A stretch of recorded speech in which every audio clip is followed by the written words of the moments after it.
By now you may be wondering why there's no sound. What's up people, I'm Xogue, back on vanilla Minecraft in my super crazy custom world. Now, and again, I love this site. This is so absolutely majestic. It's a shame that I have to tear it down at some point. Not necessarily all of it, like the islands are going to stay, which is a large part of it, but also the ice spikes. The ice spikes are eventually going to go away, at least some of them, just so I can get some ice. I could go off in the distance, though, which I'll probably start doing, unless the ice is in the way of a build, like some of these spikes right here are actually in the way of this, which I did add the potato farm on top of that guy, and that's because I wanted to start getting some potatoes as well as carrots, because trading with the farmer villager, it'll help keep him unlocked for a lot longer. Now, well, once I start getting the potatoes at least, he'll have to be locked out of both carrots and potatoes before I stop getting emeralds from the guy, which it's not going to be something that happens all the time. I will have a huge amount of trades by then. And yeah, I mean, it'll be good. It'll be good. So I went ahead and did that. I've already showed you me making one of the farms, and we've already set up the framework.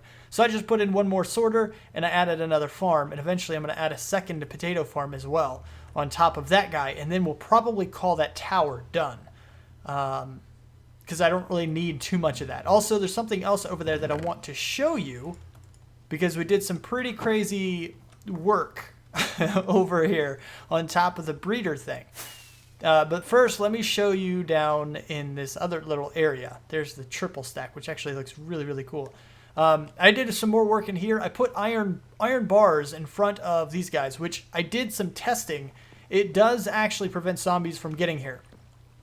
Technically, I suppose they're capable of getting on top and actually flying right in without too much of a problem, but they don't see it that way, and they don't pathfind over an iron fence or iron bar. So we're pretty much good to go there. Now my villagers should stop dying from anything, including baby zombies. And the best thing about this is that everything is still active. I can still reach all the buttons, no problem, and I can still reach all my villagers, no problem. Also, my inventory changed, as well as all the GUIs for everything. This is just a custom pack that is being made for me by one of my subs, which is really cool.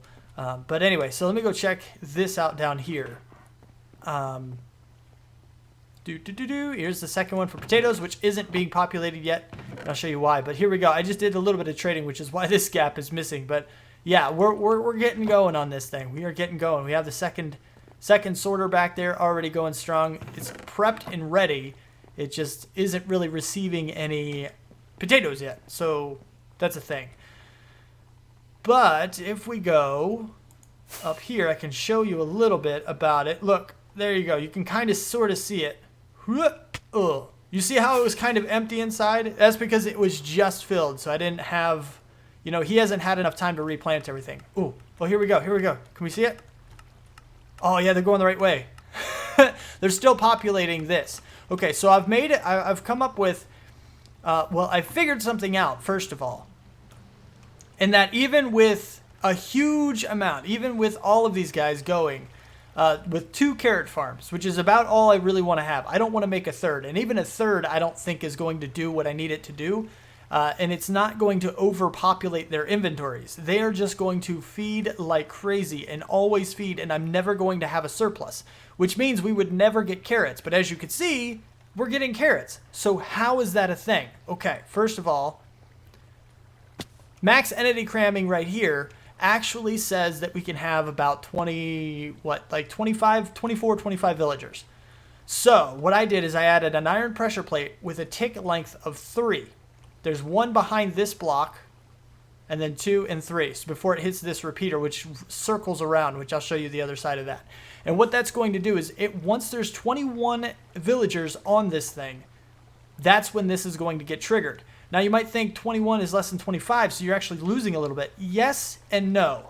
I've created a system where they stop eating rather than have it kill all the babies, which means there's still going to be babies growing up and therefore filling up the rest of the, 4 or 5 villagers that can actually be on that area or in that block before they start dying from the max entity cramming rule. So basically, thanks buddy, they'll still grow up. Speaking of which, so we're not going to lose any number of villagers that are going to be standing on this pressure plate at all.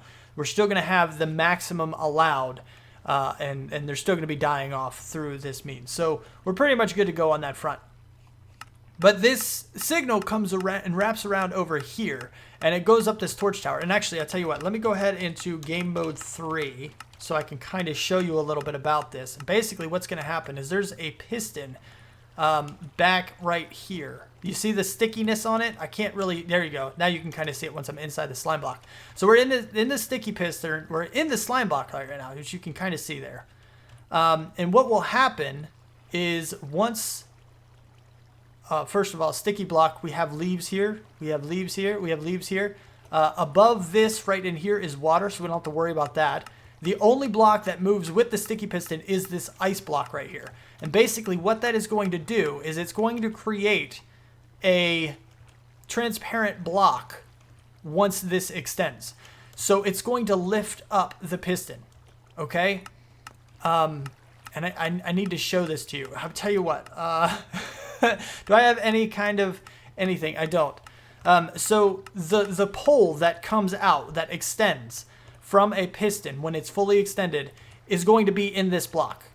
So basically that means all of the carrots that are coming up through here, going into this water source and going around, are instead of going up one more block, they're going to be shot out this side over here into this water stream once that piston is extended, and therefore once it signals on. So in short, if you didn't follow any of that, I hope you did, but if you didn't, once there's 21, I believe, villagers over there, all new food, instead of going all the way to the surface and coming out into this circle, will be spit out early into this stream and will go over here. And that's because the piston has that pole instead that actually counts as a clear, it's not a full block, it's not an opaque block like, you know, all of these other things are. So it's going to be shot out the side into the water stream through the piston head, which is really kind of an interesting concept, and I'm really, really proud of that. It's a pretty innovative way to do that. So yeah, pretty proud of myself. Now, that being said, there are a lot more farms that I would love to put over here that I really can't do that so much at the moment for various reasons. We'll need pistons, we'll need hoppers, we'll need pretty much that's it. Might as well just say we'll need iron blocks too, because eventually we're going to be using iron blocks for our redstone block. Anything we put redstone on or around is going to be an iron block, and that's because we're going to be building the Iron Titan. Okay, do I need it? No.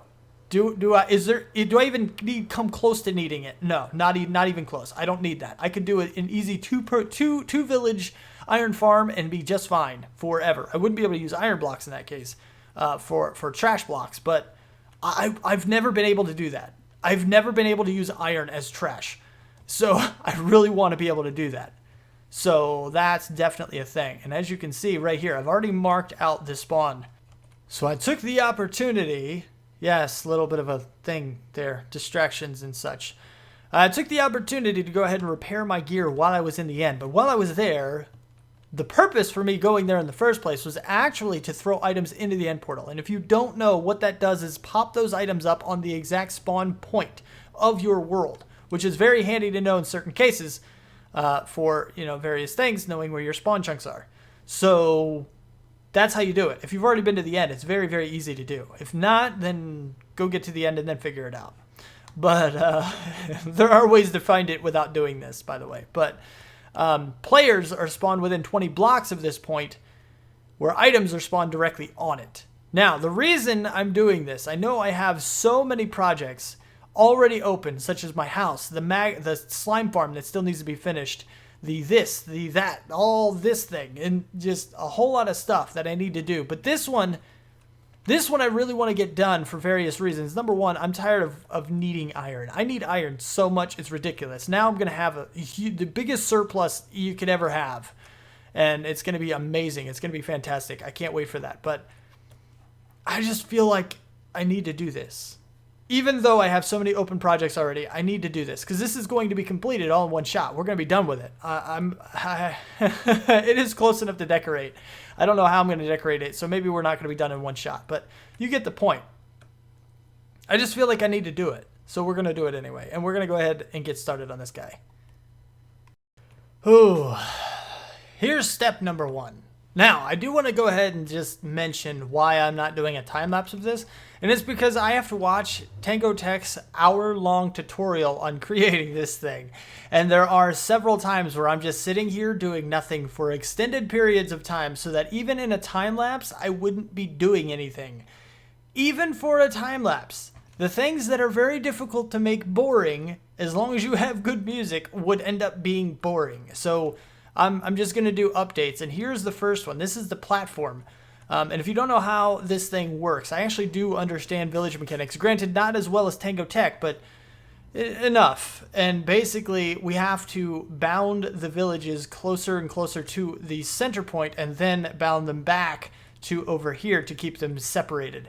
And it's a very complicated process, and obviously he explains it a lot better than I do, but that's what these lines are for. And he goes over it in his tutorial. If you've ever seen it even a little bit, you'll notice, or if you've ever even seen him make one, you'll have noticed these lines. They are basically for door placements to make it easier to do all of the villages. So of course I'm going to add them in, but this is the beginning platform. I have completed step 1 out of like 50. So we've started, but we are long from finished. And we have roof, and roof, as well as this thing and the extended part over here. Now, I'm not sure exactly what comes next. It's either the lighting of this middle area, or it's something to do with the villagers, which I am really, really going to hate. But I think I'm just going to do water sources from there. I mean, our little farm thing, actually, it's over here. Our little farm thing isn't that far away. It's pretty far. I mean, don't get me wrong. It's definitely pretty far away, but it's not as far as it definitely could be. So that's a thing. And I kind of want to create a little path over here that's basically going to extend this way and then go straight up and then come all the way over.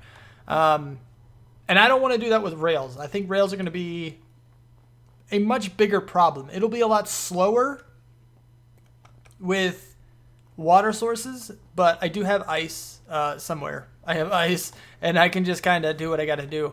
Also, I have this room over here. I'm not sure. I think I showed you that already, but I didn't show you this guy. We're going to build it out of snow because it's white, and snow is awesome, and it's a different block than stone, which I'm trying to stay away from. Not stay away from it, like I don't ever want to use it, but I don't want it to be the most used thing in a build, except for this guy who is, something that I didn't design this, which I say that it makes it sound like I think it's a bad design because it has stone. That's not true. It's not true. It's just that I used to use stone all the time. And I want to avoid using it in my own designs now because I don't want to go back to ever using that much stone again. By now you may be wondering why there's no sound. Well, the audio for the clips was somehow missing for these clips and the rest of the show here. So what I'm going to end up doing is I'm just going to go back through the clips and kind of summarize what was happening and try to give you a little bit of a view of what I was doing at the time. Now, that does mean the video is going to be a little shorter, but hopefully you get the idea of what was happening, because the future episodes that are unfortunately, well, I say unfortunately, but it's okay, that are already recorded, I just prefer to usually have them recorded, as the episodes come out, like day to day. But it is what it is. They're already done. So the next ones are fine. So I don't know what happened to this one. I have no idea. But it doesn't really matter too much. I'm just going to go ahead and we're going to summarize. So in this first little clip here, basically, I'm just trying to show you how awesome it looks from a distance. I thought it looked so majestic at the time that I had to show it to you. I still do. I'm just saying it just kind of hit me pretty hard that time. So I decided to go and try to show you a little bit of a view around it. And I probably explained a little bit about how it was going to work in the doors and stuff, but it doesn't really matter. Then comes the villagers, where I was going to try to explain a little bit about how I was going to get them out of the little area from our breeder, that we're not going to set up a new breeder. We're going to use the breeder that we already have and get them from there. And what we're going to do is just kind of build a tunnel out and just see if we can do that kind of deal like so. It's going to be a water tunnel all the way to the end because rails are just kind of a pain in the butt to get. So water channels are just going to be the way to go. Then in the next one, we're actually moving the villagers, I believe. This is, oh, we're not, nope. We're not moving them yet. I'm showing you the tunnel thing. I'm showing you the tunnel that we're going to be moving them in after it's completed because it was massive. It was huge. And it kind of blew my mind that I was doing something so crazy. But then in the next one, we actually explode the villagers outwards in order to get them into the tunnel and move them across. And I kind of explained a little bit of how we're just going to use a water bucket all the way across. We're not going to set up a steady water bucket all the way across the top row of this. It's just going to be me picking up and placing down water buckets the entire time to get them all the way over into the hole, which is going to be pretty cool. We have a little bit of a fumble there with a villager who the water source instantly froze back into ice and a villager hopped out, but you see I got it taken care of there. Hopefully you do.